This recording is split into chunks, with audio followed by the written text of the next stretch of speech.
this CME. Once again, I welcome all the participants gathered on this platform into this webinar.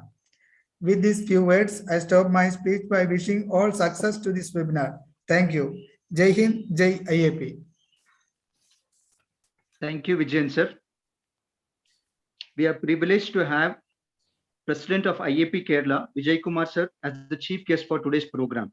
I invite Vijay Kumar sir to kindly address the virtual gathering. Respected Dr. Vijayan, President of IAP Wayanad, Secretary Dr. Yeshwant, Treasurer Dr. Nimmi, and respected Elizabeth Madam, my own teacher and UNICEF consultant of Kerala State, and the guest of honor of this program, respected Dr. Johnny Sebastian, State President, State Secretary of IAP Kerala, my best friend, and the man behind all these programs, including all the IAP UNICEF programs. We can see that today's attendance is now crossing 150. And thank you so much, Johnny, for taking up this program. And Dr. M.A. Matthew, UNICEF Nodal Officer, and Dr. Sheeja Sugunan, the guest speaker of this day, and senior faculty members of Wayanad, Madhusudanan sir, Surendran sir, and all other senior faculty members and my dear friends. This is yet another joint venture of IAP Kerala and UNICEF. We had an online CME program on COVID in children a couple of months back. It was a grand success. Around 1,000 delegates saw the program in the Zoom, and after that, almost all branches we had the same program in the online mode.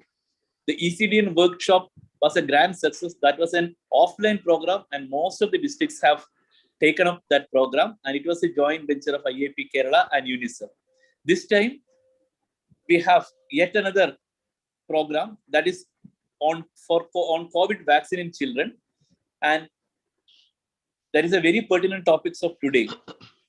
And we have Dr. Sheeja Sugunan as the guest speaker, and hope that we'll have a healthy discussion after this program. And I wish the program all success. Jai Hind and Jai IAP. Thank you. Thank you, Vijay Kumar sir.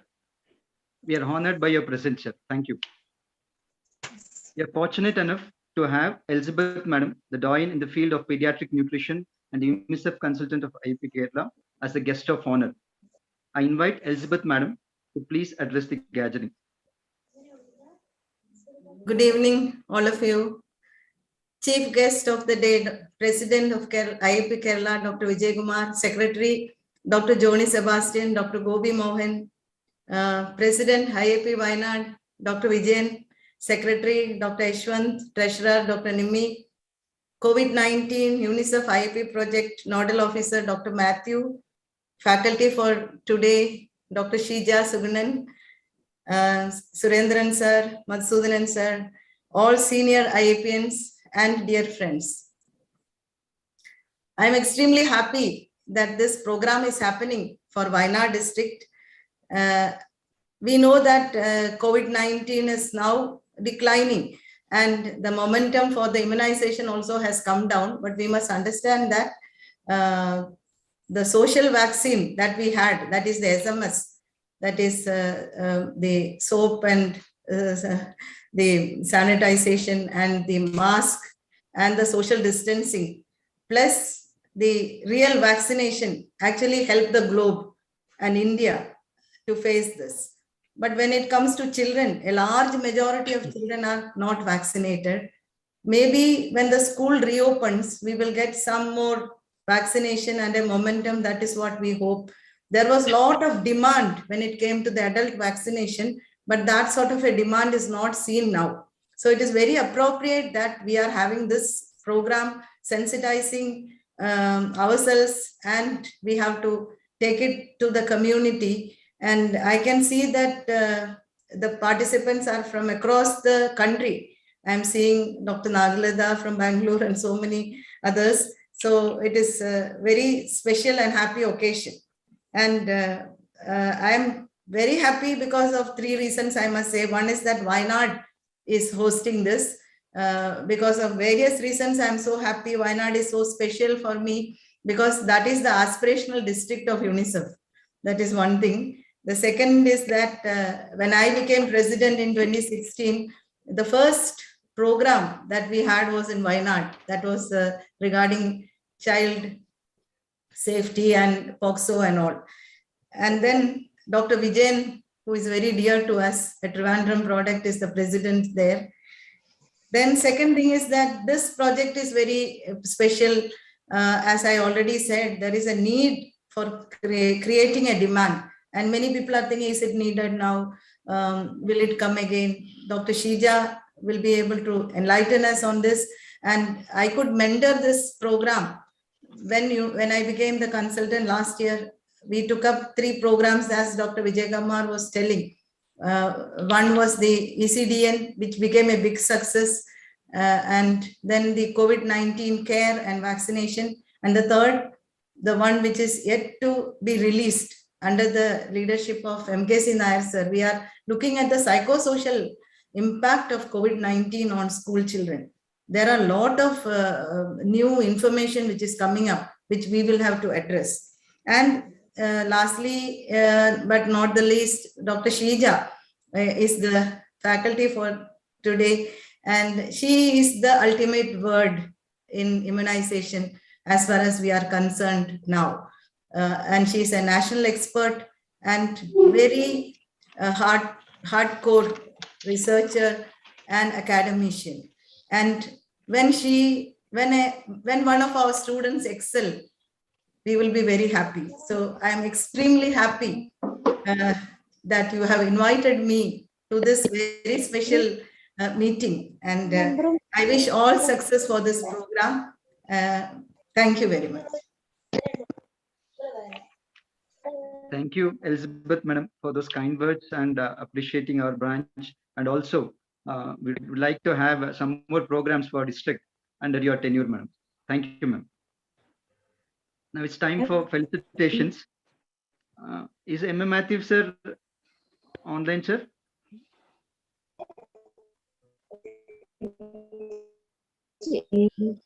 Yashwant, I think he would join later. Okay. Okay, sir.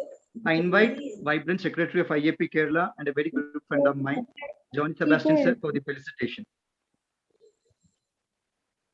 Good evening, all. Am I audible, Yashwant? Yes, sir. Yeah. Respected Chair and IAP Wayanad President Vijayan, sir, my leader and guide, the visionary State President of IAP Kerala, Vijay Kumar, sir, Elizabeth, Madam, the true academician and UNICEF consultant for the state of Kerala, M. Matthew, sir, the UNICEF nodal officer with IAP Kerala, esteemed speaker for the day, Sheeja, Madam, my good friend and the vibrant secretary of IAP Wayanad, Dr. Yashwant, Treasurer Dr. Nimmi, other seniors and dear delegates. I'm extremely happy to be present here with IAP Wayanad, IAP Kerala and UNICEF conducting this program on COVID vaccines. As we all know, there is a lot of confusion prevailing about COVID vaccines in children. And today we have none other than Sheeja, Madam, to enlighten us on this topic. As we all know, IAP Wayanad has been in the forefront of all activities of IAP Kerala. And I am extremely grateful to the President and Secretary of IAP Wayanad, as well as Sheeja ma'am, for accepting the invitation of IAP Kerala at such a short notice. I wish this webinar today all success and all the participants a great learning experience today. Thank you. Jai Hind, Jai IAP. Thank you. Thank you, Johnny, sir, for those kind words and also for giving us an opportunity to host today's program. Now we'll move on to the much awaited talk. The topic for today's webinar is COVID vaccination in children. And to deliver this talk, we have an eminent faculty and a versatile speaker. As Elizabeth Madam told, Madam is very much popular among the pediatric faculty across the country. Madam is presently working as Associate Professor and Pediatric Intensivist at SAT Hospital, Government Medical College, Trivandrum. Over to Sheeja, Madam.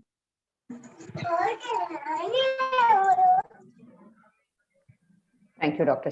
Yashwant. Good evening, everyone. First of all, I thank the team IAP Wayanad, led by Dr. Vijay and Dr. Yashwant and Dr. Nimmi for the opportunity. It's a great privilege to have Vijay Kumar sir and Dr. Johnny Sebastian, President and Secretary of IAP Kerala branch, for the meeting. And of course,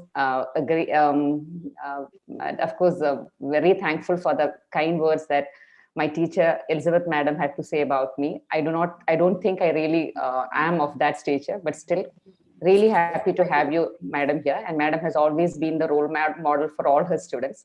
Thank you, Madam, for being there. And Matthew sir also was the person behind this UNICEF initiative. So with that, I'll just directly go to today's presentation. And that is COVID vaccine in children. So I will not be really going too much into the scientific details. In the beginning itself, I would like to say, I would rather like to keep it simple, because what I plan to do mainly today is just stick on to what are the vaccines that are available in India. How is the need, safety, and efficacy? How do they compare between each other? And some common dilemmas. That's all I plan to deal with today. So first of all, regarding need, all of us know that the case fatality rate in children is very low, and mainly it is in children with comorbidities, especially neurological life-limiting comorbidities. We also know that symptomatic COVID in children were very less, but we subsequently came to know that serological surveillance showed that adult and children were equally affected, and the viral load was similar in symptomatic and asymptomatic. This is something that we all know. We also, with the Omicron wave, understood that even though the initial waves, the children were not symptomatic, but when the Omicron came, children were more symptomatic. They manifested with newer symptoms. They came to us with croup, they came to us with RAD exacerbation, they came to us with febrile seizures, they had more of fever. But as you can see here, MISC and symptomatic COVID does not seem to really run parallelly. The second wave, in fact, had more cases of MISC compared to Omicron, because Omicron, you can see the peak has been higher, but the MISC peak has not really as much. So that means subsequently, whatever outbreak we have of different mutations, it would be difficult for us to predict whether it would be more symptomatic in children, whether it would lead on to more cases of MISC or not. And what about long COVID in children? That also we need to know that 2 to 4% of COVID positive children in some studies, and in Israel, up to 11% of children are complaining of long COVID in the form of headache, fatigue, disturbed sleep, problems in concentrating. So that is also important. And the newest addition to the whole thing is fulminant hepatic failure caused by adenovirus. And here also, all of the cases are not exactly fulminant hepatic failure. Hepatic injury, some are fulminant hepatic failure. The causative virus was pinpointed at adenovirus, but now there is a newer thought that why adenovirus, which was previously not considered as a hepatotropic virus, which was previously not causing death leading on to hepatic failure, is probably acting as because of previous SARS-CoV-2 infection, the SARS-CoV-2 viral persistence in the intestine, which is stimulating your immune system. It is acting as a super antigen, and probably immunomodulatory role may be there. So we are having new diseases coming up every day. And we also know that we are seeing a lot of cases of thrombosis. We are seeing a lot of cases of cerebral hemorrhages. And we do not know whether we are going to see more cases of cardiovascular and neurological thrombotic events also in the future. So many things are left unanswered, which definitely means that as a pediatrician, as a parent, most of us feel that we want to protect our kids against COVID, however mild the infection is. But for that, you need to know two things. First of all, is this vaccine really effective for me to give it to my child? The next is, how safe is the vaccine? That's the most important question that each and everyone are so eagerly awaiting to know. So regarding efficacy, we know we have a mixed opinion. And the first question that comes to our mind is, why are vaccinated people getting infection? Because we all know that most of us have taken vaccine, and many of us post-vaccination have got infection. One simple reason is that all the COVID vaccines that we have used till now, none of them are live vaccines. They're all killed vaccines. Even your vector vaccines are essentially killed vaccines, because the vector is only live. It's dying off once it is administered. So all are considered as a killed vaccine. They are producing a good, robust systemic immune response, but mucosal immune response is not enough. So if your mucosal immune response is not enough, naturally, you are not protected against infection. You will be protected against severe disease. I think it's very easy for us to understand in relation to IPV, right? Because when you are taking IPV, you are not getting polio. But you are allowing the polio virus to multiply in your intestine and spread. But thankfully, there it is not symptomatic. When you're taking a pneumococcal polysaccharide vaccine, mucosal immunity is not there. So the carriage does not come up. Carriage does not decrease. So similarly, here also the same principle, that is mucosal immunity is less. It does not provide you with sterilizing infection immunity. So that is why you are definitely getting infected. And we also now know that vaccine efficacy decreases over time. That is, even you take 2 doses, for the first 5 months, you're protected more. After 5 months, your protection definitely comes down. And vaccine efficacy depends on strain. We all are very much aware of it. With Omicron, all the vaccine efficacy, we felt it was very limited because most of the people were getting infected in spite of vaccination. But when Omicron came, we also understood now that vaccine booster dose appears to reduce Omicron hospitalization. That means even if you have taken 2 doses, the risk of hospitalization was similar. But when you had boosted up with a booster dose, then the risk of hospitalization came down. Now we have to understand that most of the vaccines are targeting the spike protein. And the spike protein is the site which has undergone mutation. So it has multiple antigenic domains. So when you are producing an antibody, there is also multiple antibodies being formed. But when you are mutating, certain antibodies are not effective. Only certain antibodies are effective for you.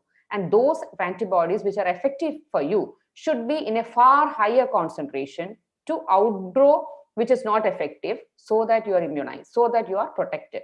So basically, as the virus mutates, you would probably require a higher antibody level or cell-mediated immunity to get the same effect of protection. That is why those who received the booster, in fact, were more protected than those who did not receive the booster.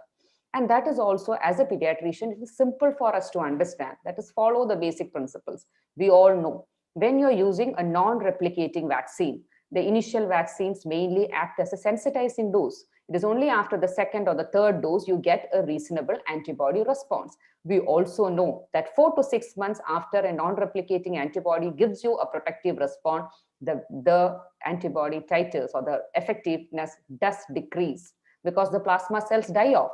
And when you take a booster, you get a rapid increase in the titer, and that remains for a much longer time.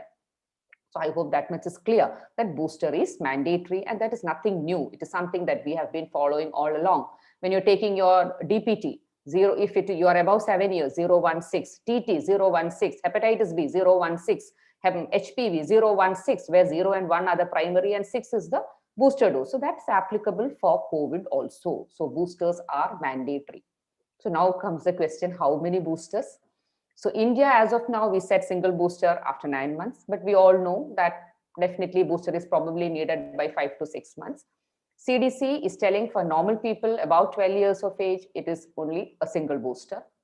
But for those who are more than 50 years and those who are severely immunocompromised, they are now recommending 2 boosters 4 months apart. So probably as the time passes by, we will not be surprised if we need to take a yearly booster, just like influenza, if the COVID goes on mutating. So that is something it's difficult for us to answer at this point. Now, we also know why are they recommending COVID boosters for those who are immunocompromised? Because as you can see here, that when you are having an immunocompromising disease, your response to the vaccine is definitely limited. And among the various immunocompromising conditions, fortunately, autoimmune disorders have, people with autoimmune disorders have responded well to the vaccine, and even HIV patients have responded well. But children with leukemia, those with solid organ transplantation, solid tumors, the response is definitely less and suboptimal. And that is why 2 boosters are being recommended. In fact, for them, the primary dose itself, instead of 2 doses, they are recommending 3 doses now. So now, what did we understand by this? We understood that vaccines are in fact working. It is not that they are not working, but the work is mainly against severe disease. Against infection, the efficacy is limited. In immunocompromise, the decline is rapid. So completion of the course, taking boosters are definitely mandatory. And it is also important for us to know that 45% of those who didn't get booster got COVID in the 3rd wave, while 70% who took booster didn't get COVID during the 3rd wave. So boosters were important for the 3rd wave. Now, as a pediatrician, the most important question is how safe are these vaccines? So let us first see some of the side effects that made headlines, at least in the medical fraternity. So what was that? We heard many cases of GBS being reported following Covishield. So were these really a concern? Was it really a concern? Is it that Covishield is associated with increased incidence of GBS, or it was just a coincidence? Or what would be your opinion if you come across a child who has had a previous history of GBS? Do you want to give him a Covishield or not? So regarding Covishield, we need to know that Covishield or Janssen vaccine, whichever it is, that means vector vaccines, or your Sputnik vaccine, they're all vector vaccines. So there you have a vector, you have an adenovirus, which in fact is mutated, but while you are administering the vaccine, the virus is live. After some time, once it enters your body, once it has extruded the genetic material, the virus dies off. But it acts like a live viral one for the initial period. And that is why there has definitely been an increased incidence of GBS following your vector vaccine administration. So that is something that we expect every time we do a mass live viral vaccination. So because GBS always mostly follows a viral infection. So anytime we take up a live viral mass vaccination, the increased incidence, in fact, is expected. So it has a causal relationship, whether it is Janssen vaccine or whether it is Covishield vaccine or your Sputnik vaccine. But fortunately, with mRNA vaccines, it is not there. It has not yet been completely reported with the protein subunit vaccines or the killed vaccines also. So I hope that much is clear.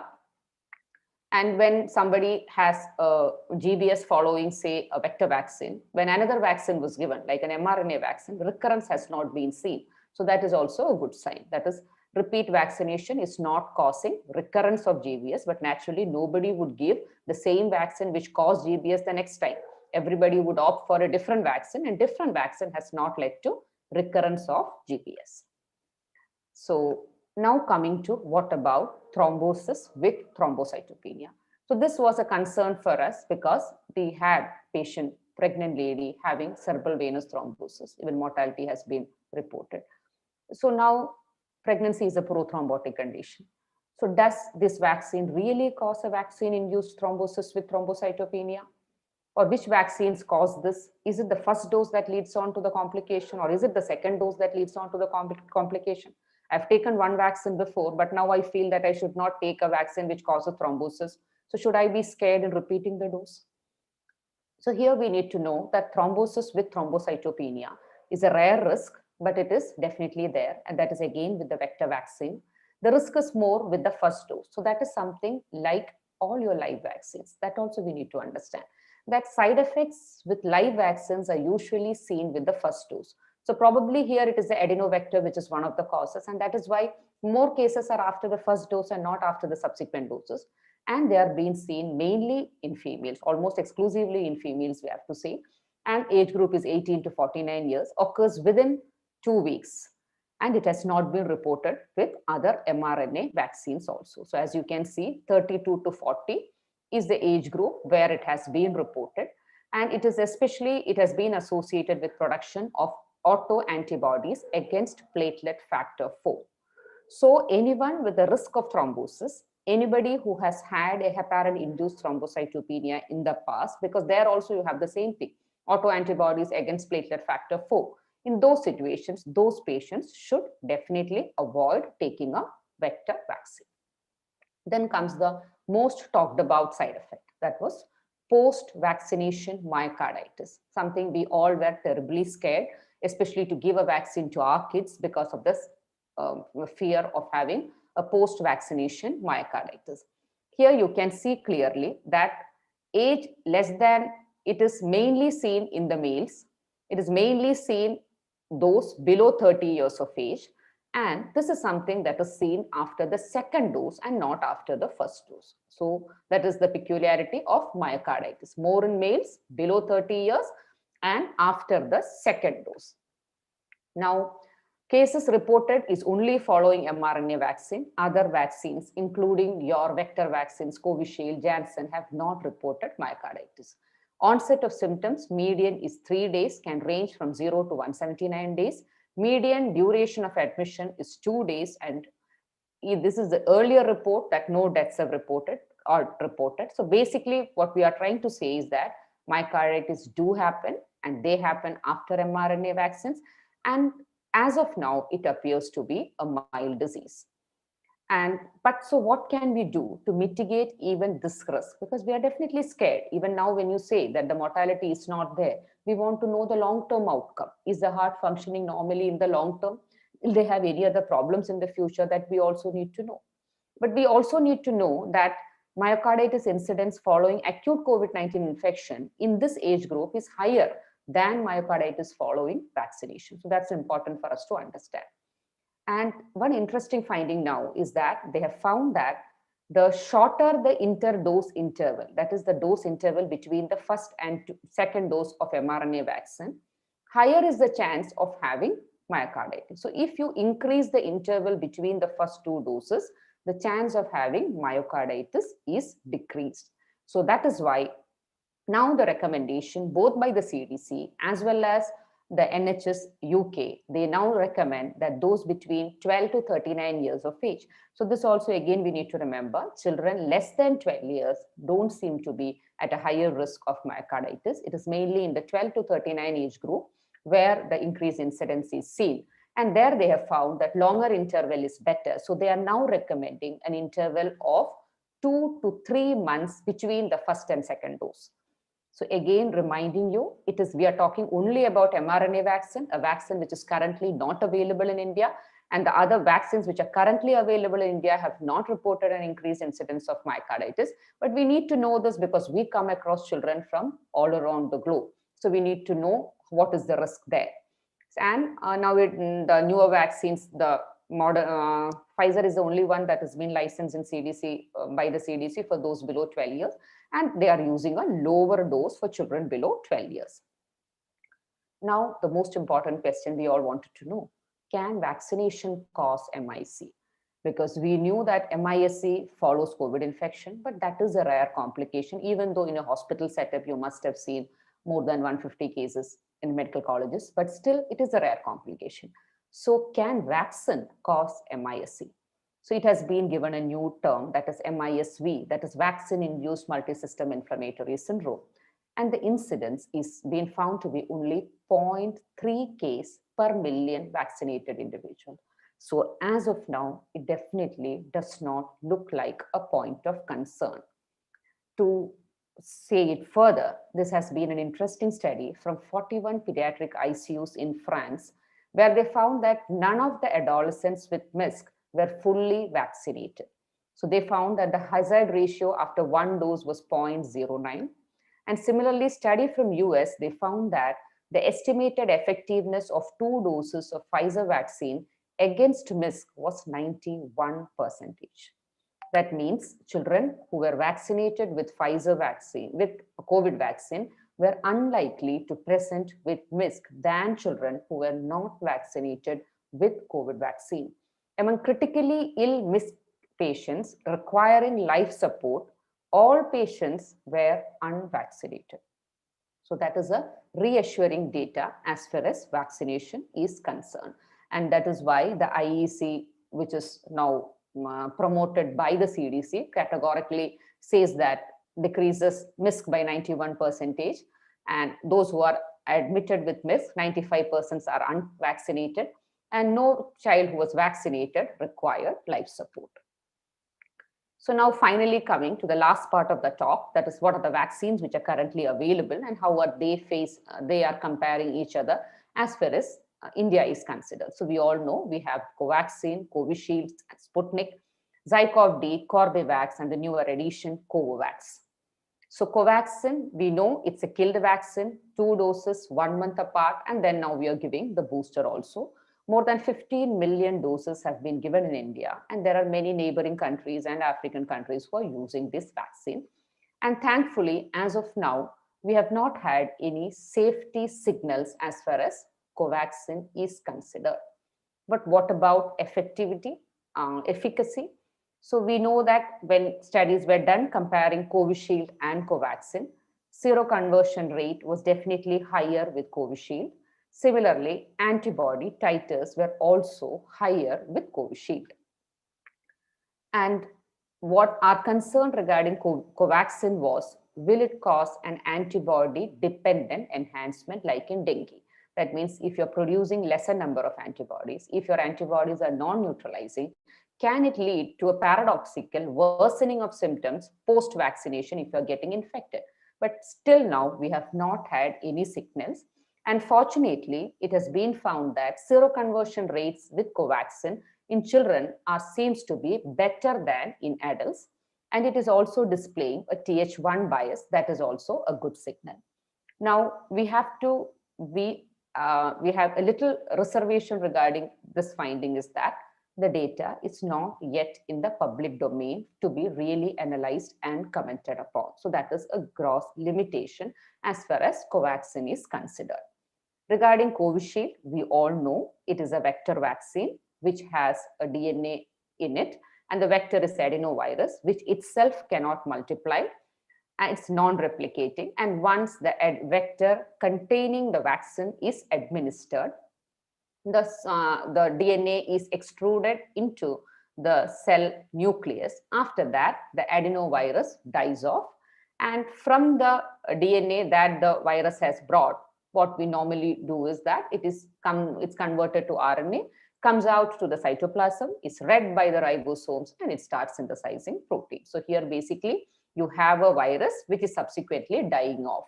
Again, showing the same thing about the antibody titers and the seroconversion rate. But what is interesting here is that the breakthrough infection is not higher in Covaxin compared to Covishield. So that is something that is reassuring as far as we are concerned. Even though the difference was not statistically significant, but at least we can say there is no difference as far as breakthrough infections are considered. So the main limitations of Covishield is immunogenicity and efficacy is better than Covaxin, but it is associated with vaccine-induced thrombocyte thrombosis with thrombocytopenia in females, especially 30 to 50 years of age. Patients with his history of GBS, history of heparin-induced thrombocytopenia, risk factor for thrombosis, it is better to avoid Covishield. What about subunit vaccines? So now, how are they different? They are the genetically engineered vaccines. That means you're taking the genetic material, you are introducing that into a bacteria or an yeast, and then the bacteria or the yeast is producing this, using this genetic information, it is producing this protein, which is harvested and then combined with a adjuvant and administered as a vaccine. So this is something we all are familiar with. This platform we are familiar with. This is how your hepatitis B vaccine is made, genetically engineered vaccine.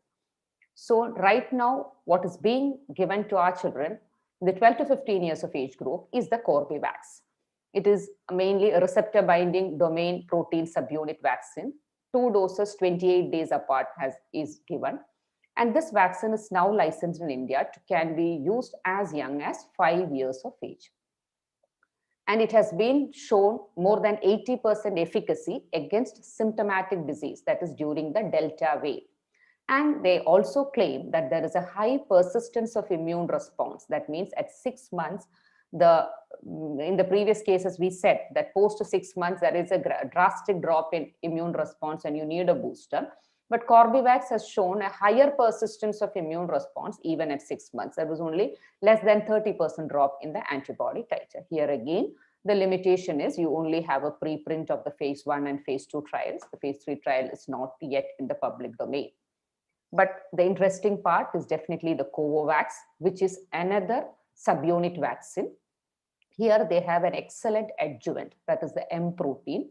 And this has in fact found to have 90% efficacy and a good safety profile. So studies on Covovax is already published world over.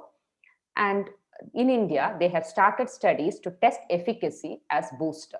At 6 different sites in India, they have started a study where primary vaccination is with some other vaccine and you are giving Covovax as the booster. And as of now, Government of India, NTAGI, has recommended it for those above 12 years of age. And we are expecting Covovax to come to the private sector market shortly if it has not come yet, because the permission has already been given. So it would be very shortly you're going to get this available. Plasmid DNA vaccine, your ZyCoV-D, is world's first human DNA vaccine, approved for those about 12 years of age. They are more stable. For 3 months, they can be stable at 25 degrees centigrade. So that's great. It's a needle-free intradermal injection, but it requires 3 doses 1 month apart. 67% efficacy with 3-dose schedule. That is what the manufacturers claim. Main concern regarding ZyCoV-D, one is it's a DNA vaccine. That means it goes to your nucleus. How is the genetic structuring, any alterations? We do not know. We don't expect, because this vaccine platform has been there before, but not for human vaccines. It's mainly for animal vaccines. Previously, DNA vaccines have not shown good immunogenicity in humans. So that is why you have a bit of concern there. Once the vaccine really comes to the market and then you see the efficacy, we would be better positioned to say that. So main limitations we said about the safety and efficacy. Now, so what did we discuss till now? We understood that mRNA vaccines have good efficacy, but there is a minor risk for myocarditis, and that is mainly in males, and that too after the second dose. Covishield has a moderate efficacy when compared to mRNA. Covishield means all the vector vaccines, and it has a rare side effect of VITT and GBS. Side effects following vector vaccines are usually seen following the first dose and not over the subsequent doses. Covaxin has a very good safety profile as of now. Efficacy data are limited. Covovax has good efficacy and good safety profile. Corbevax has a good safety profile because we think it is the same platform as Covovax.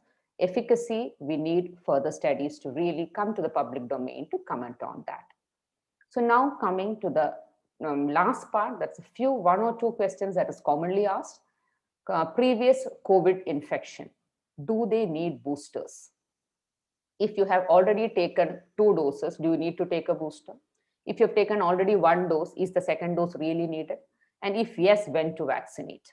So we have to understand that irrespective of whether you got COVID or not, it is always important to complete the vaccination schedule. Hybrid immunity is definitely superior to vaccine alone immunity or infection alone immunity. Vaccine effectiveness against reinfection leading to hospitalization is approximately 35% after dose 2. That means you have taken reinfection. We are talking about reinfection. That means you have already had a COVID. You have taken 2 doses. Still, you have a chance of having reinfection.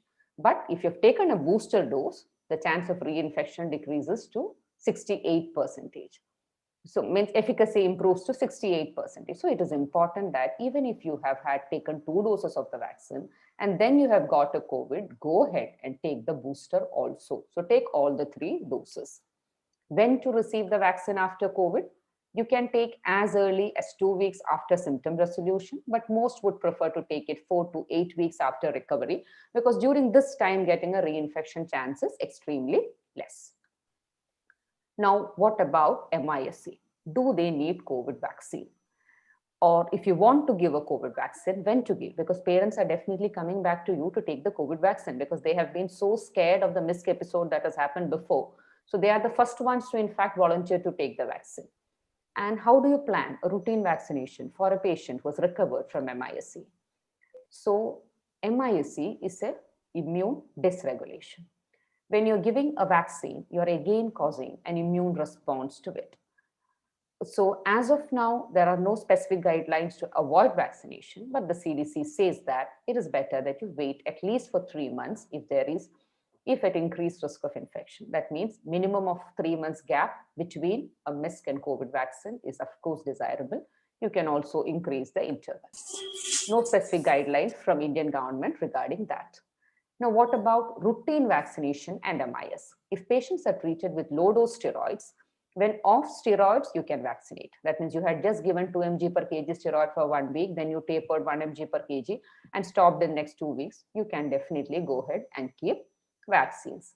If the patient was treated with high-dose steroids, say 30 mg per kg, you pulsed, and then you followed up with a low-dose steroid, better to vaccinate 1 month after stopping steroids. What about patients with IVIG? Vaccinate with live vaccines 11 months after patient has recovered. So now we need to know that all these guidelines are for the live vaccines. Killed vaccines can be taken even before this time interval, but efficacy would naturally be better if you maintain the time interval. So that was regarding MISC and live vaccines. What about routine vaccination? Children are due for so many vaccines. So when they come for the routine vaccination, what do? Can you combine COVID and a routine vaccination on the same day? Or what is the interval that you want to have between the routine vaccination and a COVID vaccine? What would you do if the child after a COVID vaccine sustains a injury, tetanus prone injury? Can you give a tetanus toxoid? What will happen if somebody is on an anti-rabies vaccination schedule? Can you give the vaccine? So many permutation combinations people call up and ask what to do. So basically you need to know that you should always be learned that take an opportunity to give a vaccine rather than to not give a vaccine. So now it has been found that there is no interaction between the common routine vaccines that you are taking and the COVID vaccine. So these vaccines can even be given on the same day or at any interval before or after any vaccine. Traditionally, we had kept an interval of at least 2 weeks between a COVID vaccine and another vaccine. That is when we started vaccination. And that was because we did not know how this new platform is going to work, whether it is going to interfere with the other vaccines. So that is the reason. And what is the side effect profile? We specifically wanted to understand the side effect profile of the COVID vaccine. And that is why it was mandated that they should not be combined and they should be separated by 2 weeks. So now it is not like that. In fact, you can give other vaccines on the same day itself. And the CDC recommendation is if a patient is suffering from COVID, he can be offered routine vaccination once the quarantine period is over. We need to know that we don't have a quarantine period anymore. So once the patient is symptomatically better, or you can say 2 weeks after a COVID infection, you can offer routine vaccination. But remember, if a child is admitted with COVID and the child has recovered and is going home and it has missed a routine vaccination, please practice the principle of missed opportunity to immunization. Utilize the time to offer vaccination and discharge. There is no reason for us not to vaccinate a COVID recovered child at discharge. And this we already answered that we can give COVID vaccine with other vaccine. This was an interesting study with Novavax and seasonal influenza vaccine. In fact, CDC is now recommending both to be given together. So what were the take-home messages? Use every opportunity to offer routine immunization. There is no definite interval needed between COVID vaccine and other vaccines. It is preferable to wait for a minimum of 3 months after MISC for COVID vaccine. Avoid Covishield in patients with risk of GBS and heparin-induced thrombocytopenia, especially the risk is with the first dose. Covovax, Corbevax, and Covaxin, as of now, has good safety profile. Thank you.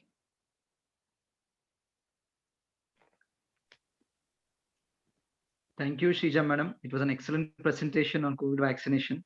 So much informative and precise. Thank you, ma'am. Yashwant, I think Matthew sir is before going to the discussion, I invite Matthew sir, IAP Kerala UNICEF Nodal Officer, to please share his thoughts on the program. Sir, please unmute yourself. Matthew sir. Matthew sir. Hello, can you hear me? Yes, Yes. Yeah.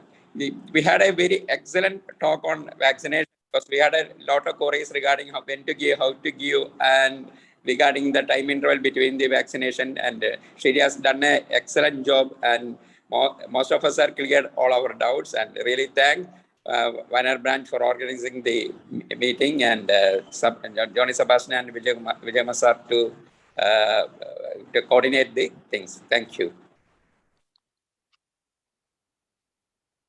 Thank you, Matthew Yeah. sir. Thank you, Matthew sir. Yeah. The session is open for discussion.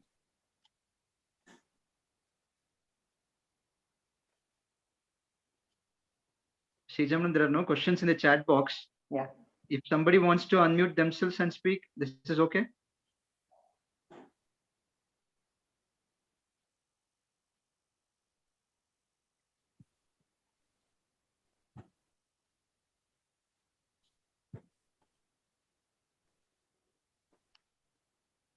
No Any doubts, I questions? think. Everybody is update, I think so, madam. Everybody is congratulating for your talk.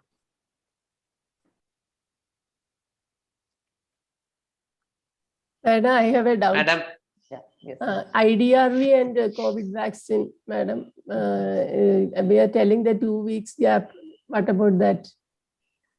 If to really tell the truth, there is no recommendation for gap between IDRV and COVID vaccine. When we started COVID vaccine, we definitely set the gap. But when a IDRV is due, no other vaccine comes there. IDRV is the preference. So we never delay an IDRV. IDRV is the preference. The other can be taken along with it. That's absolutely no problem. You can delay also. And what about COVID vaccine? Already if the child is on IDRV, can we give COVID vaccine on delay 2 Yes, weeks? it can. No, it can be given. It can be given. Absolutely no problem there. Thank you, ma'am.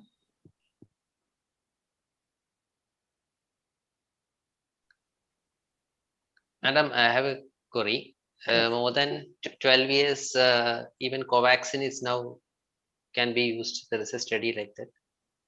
More than 12 years. Sorry, I didn't get the Yeah. question. Whether Covaxin can be used in children No, above sir, 12 years. No, Covaxin has been now licensed for children above 5 years. So it can be used. Okay. It can be used. Okay. Okay. So, so preferably whether we should go for Covaxin or Corbevax or what is? If you ask me whether what I would pick up, it would be Covovax. Because Covovax you have the studies published, and the safety profile, we are not bothered because it's a subunit vaccine. And the M protein seems to be a very good adjuvant, very good immunity booster. So given an option, I would go for Covovax. Covax is available in our Yes. our Serum supply? No, its supply hasn't come, but I think it would come very shortly. We would be getting it because the government has said that it can be made available in the private sector. So I think the decision would come very shortly. Thank you. Thank you. Sheeja madam, good evening. Just one doubt. Now regarding this MISC, where we use IVIG and methylprednisolone, giving live vaccine, is it the same recommendation as of other diseases when you give IVIG? Yes, it is the same recommendation. That means we have to wait for 11 months. Main thing, messages we need to know is that if you've given an IVIG and you give a live vaccine before 11 months, nothing happens. It doesn't harm the child. It's only that it doesn't benefit the child. Live vaccine may be neutralized. Titers will be. Yeah. Okay. Thank you. A few more questions in the chat box now, madam. Okay, I'll read the questions and answer. By design, is Covaxin is the best at present for children? No, that's what I said. Covaxin is a killed vaccine. So we are safety, we are not bothered. But by design, Covaxin, Corbevax, and Covovax are definitely safe for children. As of now, I would say. All the three, because these are all the three platforms we are familiar with. Killed vaccines, whole cell pertussis, we're familiar with. Hepatitis A, we are familiar with. Subunit vaccines, all are polysaccharide vaccines, your conjugate vaccines, they're all subunit vaccines. So that is also we're familiar with. So I would say all the three safety profile looks reasonable. Are all the vaccines for the children you mentioned available in India? Apart from mRNA vaccines, whatever else we discussed is definitely available in India. That is Corbevax, Covovax, Covishield. They're definitely, and Zycov-D would also come shortly. Can Covaxin or other vaccines be given as booster if initial vaccines are with Pfizer? Yes, it can be given. In fact, what is the recommendation of mixing the vaccine is that for the primary series, it is better not to mix the vaccine. That is, take the same dose for the initial 2 doses. Or where 3 doses recommended, take the same vaccine for 3 doses. But for booster, definitely mixing is good. So you've taken 2 Pfizer vaccines, definitely going for Covaxin. There's nothing wrong in that. Definitely nothing wrong. The next question is whether it is needed. I think that debate would continue. That debate would continue. We will have people for the vaccine. We will have people against the vaccine, especially because it is not a killer disease. So you have 2 ways of answering that question. You can say that you do not know the long-term effect of the vaccine. So why do you want to vaccinate? Then you do not know the long-term effect of the disease also. So it's a difficult question to answer. True. Schedule for Covax? COVAX also 2 doses 1 month apart. Ma'am, this debate is also there for the pediatrics, why we should vaccinate the children because they are not been affected so much. The same debate was there for also children when the vaccination was recommended for pediatrics age Yes, group. yes, it would be always there. It would be always there. Difficult to answer. I think it's a Yeah. personal choice, but we need to have an informed choice. We need to know the limitations of the vaccine and the limitations of the disease, the safety profile of the vaccines, and the problems with the vaccine also. I think it's a very informed decision we need to take as a pediatrician and as a parent.